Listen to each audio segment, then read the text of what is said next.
Hello to all, you all are welcomed on the channel. Let's explore radiation and let's start our nuclear medicine MCQ series part number 6.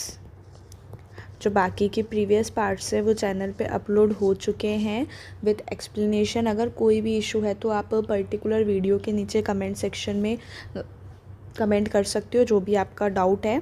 तो start करते हैं हम आज की class.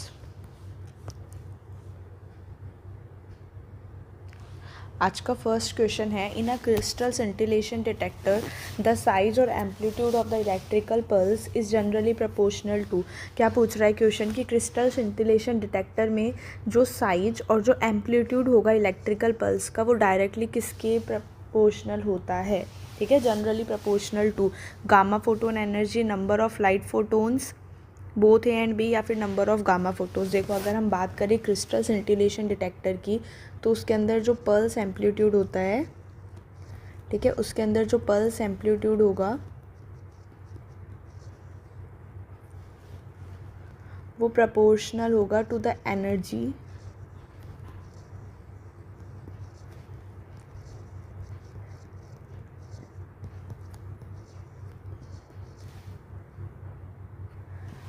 deposited by the incoming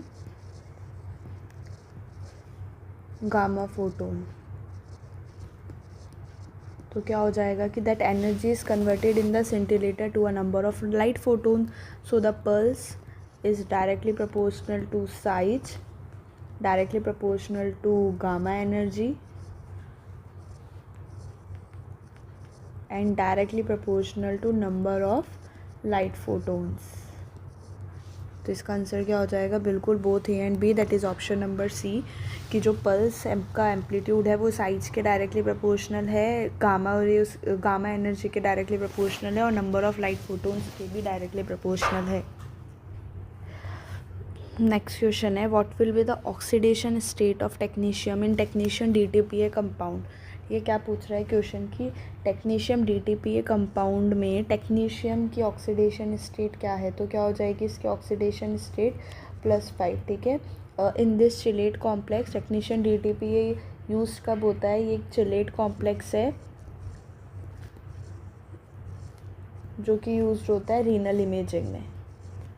ठीक है, और technetium DTPA compound के अंदर टेक्नीशियम की ऑक्सीडेशन स्टेट क्या रहती है, +5. नेक्स्ट क्वेश्चन पे चलते हैं. What will be the oxidation state of technetium in technetium MiBi compound. क्या पूछ रहा है क्वेश्चन कि टेक्नीशियम MiBi कॉम्प्लेक्स में technetium MiBi complex contain technetium in which oxidation state. तो ये जो कॉम्प्लेक्स है वो क्या है, lyophilic cation that localise in mitochondria rich tissues, जैसे कि हो गया अपना एग्जाम्पल मायोकार्डियम. ठीक है, इस स्कैन का एक दूसरा नाम होता है सिस्टर MiBi स्कैन. इसको ये भी बोलते हैं. एक न्यूक्लियर मेडिसिन का इमेजिंग प्रोसीजर है जो कि रेडियो एक्टिव ट्रेसर यूज़ कर रहा है, technetium 99M. System B scan भी बोलेंगे हम इसको. ब्लड फ्लो देखने के लिए हार्ट में, जैसे कि मायोकार्डियल परफ्यूजन इमेजिंग में ये काम आ जाता है.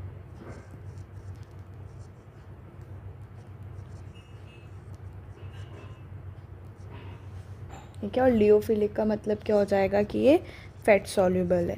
ठीक है, तो इसके अंदर टेक्नीशियम या सिस्टम बाई स्कैन के अंदर टेक्नीशियम की जो ऑक्सीडेशन स्टेट है वो होती है +1. कितनी हो जाएगी, +1. नेक्स्ट क्वेश्चन पे चलते हैं. Technetium HIDA is used in. Technetium HIDA किस इनमें से कौन सी इमेजिंग में काम आएगा. पहला ऑप्शन है थायराइड इमेजिंग, दूसरा है ब्रेन परफ्यूजन, तीसरा है हेपेटोबाइलरी फंक्शनल इमेजिंग, चौथा है ट्यूमर इमेजिंग. तो बात करें हम टेक्नीशियम HIDA की, जिसके अंदर हम HIDA एजेंट्स यूज़ करते हैं, तो HIDA जो है वो हेपेटोबाइलरी ट्रेसर. ठीक है, ये क्या है, हेपेटोबाइलरी ट्रेसर्स हैं जो कि किसके लिए काम आते हैं, हेपेटोबाइलरी फंक्शंस को इवैल्यूएट करने के लिए, जैसे bile excretion, gall bladder function and biliary obstruction. इन सब के इवैल्यूएशन में हम क्या यूज़ करते हैं, टेक्नीशियम HIDA. तो इसका आंसर क्या हो जाएगा, option number C. Next question पे चलते हैं। Technetium MAG is used in, जो टेक्नीशियन एमएजी है वो इनमें से किस में यूज होगा? सबसे पहला ऑप्शन है लंग वेंटिलेशन, दूसरा है लंग परफ्यूजन, तीसरा है मायोकार्डियल परफ्यूजन, चौथा है रीनल ट्यूबुलर फंक्शन इमेजिंग। तो जो टेक्नीशियम एमएजी कंपाउंड है वो किस में यूज़ होता है? इसका पूरा नाम क्या होता है वैसे एमएजी का? इसका पूरा नाम होता है वैसे MAG3 होता है ना, बेसिकली हमें टेक्नीशियम MAG भी बोल देते हैं। इसका पूरा नाम होता है मरकैप्टो।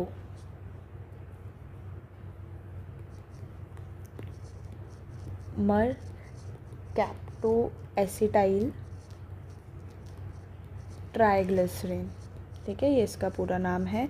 तो ये कौन से स्कैन में यूज़ हो जाता है? ये होता है रीनल ट्यूबुलर फंक्शनल इमेजिंग में, ठीक है, रीनल इमेजिंग में ही यूज़ आता है ये। Technician MAG3 renal tubular agent है, use to assess tubular function and effective renal plasma flow. Lung और मायोकार्डियल से इसका कोई रिलेशन नहीं है, तो इसका आंसर क्या हो जाएगा? Option number D, it is को related with renal imaging. Next question पे चलते हैं। नेक्स्ट क्वेश्चन क्या बोल रहा है?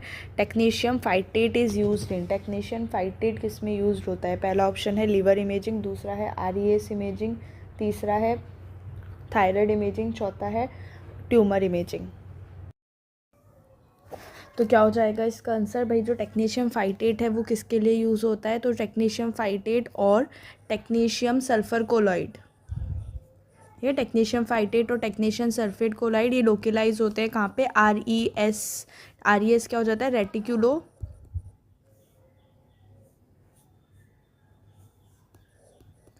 रेटिक्यूलो एंडोथीलियल सिस्टम,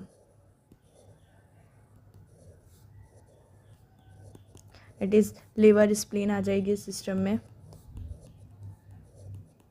तो ये किस में यूज़ हो जाएगा? बिल्कुल लिवर स्प्लीन इमेजिंग, या फिर हम इसको कह देंगे RES इमेजिंग। तो क्या हो जाएगा इसका answer? That is option number B, RES imaging में टेक्नीशियम फाइटेट काम आता है। नेक्स्ट क्वेश्चन है question number 17। Of the following radiation which would be the most desirable for radionuclide imaging. क्या पूछ रहा है क्वेश्चन? इनमें से कौन सी रेडिएशन में से रेडियो न्यूक्लाइड इमेजिंग के लिए मोस्ट डिज़ायरेबल रेडिएशन कौन सी रहेगी? 15 kilo electron volt gamma, 150 kilo electron volt gamma, 150 kilo electron volt beta, या फिर 150 मेगा इलेक्ट्रॉन वोल्ट गामा, ठीक है। बात करें हम रेडियो न्यूक्लाइड इमेजिंग की, मतलब डायग्नोसिस के अंदर काम आ रहा है, तो रेंज तो हमारी रहेगी किलो इलेक्ट्रॉन वोल्ट, ठीक है। न्यूक्लियर मेडिसिन है, न्यूक्लियर मेडिसिन के अंदर कौन सी यूज़ हो रही है? गामा, तो 15 तो बहुत कम हो जाएगी, तो इसका आंसर क्या होगा? 150 किलो इलेक्ट्रॉन वोल्ट गामा, ठीक है। रेडियो न्यूक्लाइड इमेजिंग के लिए हमें गामा फोटोन्स चाहिए मॉडरेट एनर्जी के। कितनी मॉडरेट एनर्जी?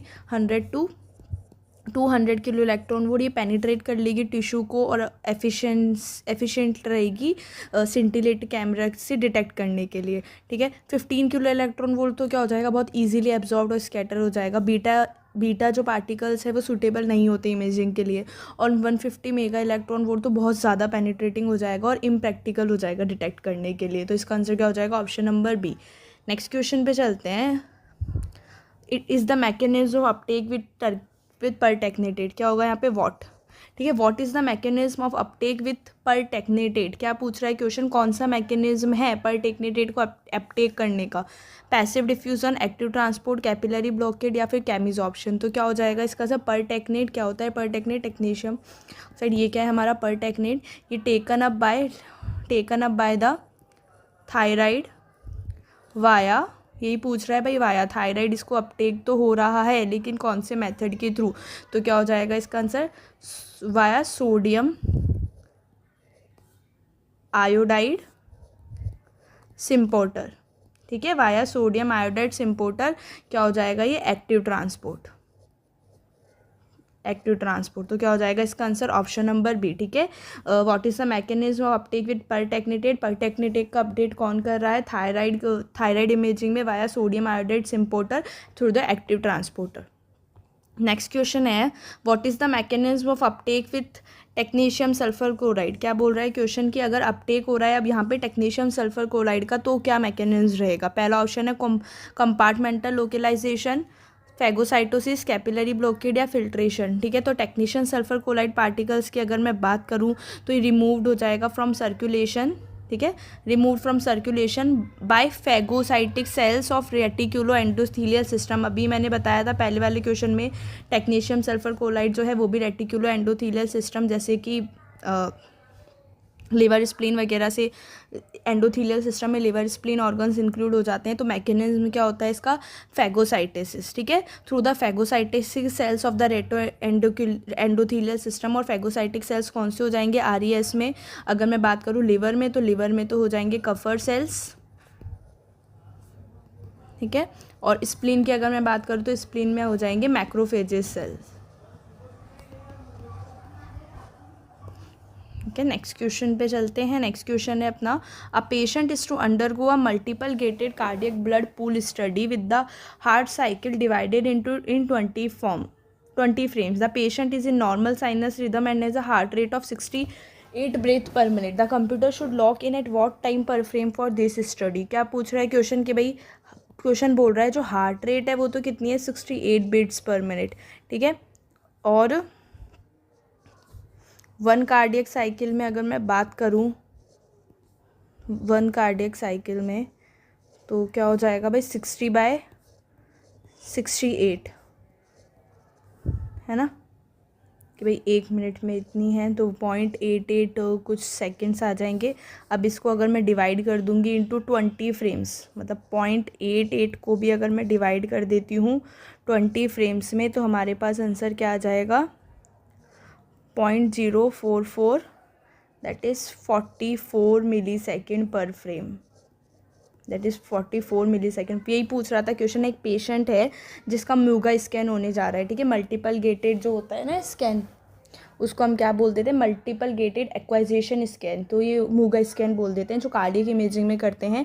तो कार्डियक ब्लड पूल स्टडी में हार्ट साइकिल जो है वो 20 फ्रेम में डिवाइडेड है, ठीक है। अब जो पेशेंट है उसकी नॉर्मल साइनस रिदम है और हार्ट रेट है उसकी 68 ब्रेथ पर मिनट। तो कंप्यूटर जो है उसको हम लॉक करेंगे कितने टाइम पर फ्रेम में इस स्टडी को करने के लिए। तो हार्ट रेट है भाई 68 ब्रेथ पर मिनट, एक कार्डियक साइकिल की अगर मैं बात करूं तो कितना हो जाएगा, 60/68, ठीक है।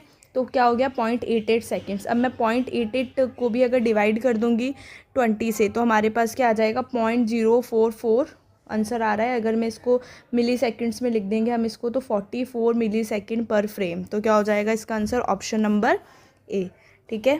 क्लियर है, ठीक है। तो आज के क्वेश्चंस हम यहीं कंप्लीट करते हैं, मिलेंगे फिर नेक्स्ट सीरीज़ में। Okay, thank you so much for today's class. और अगर आपको कोई भी डाउट है तो please let me know in the comment section, for sure I will response. Okay, thank you.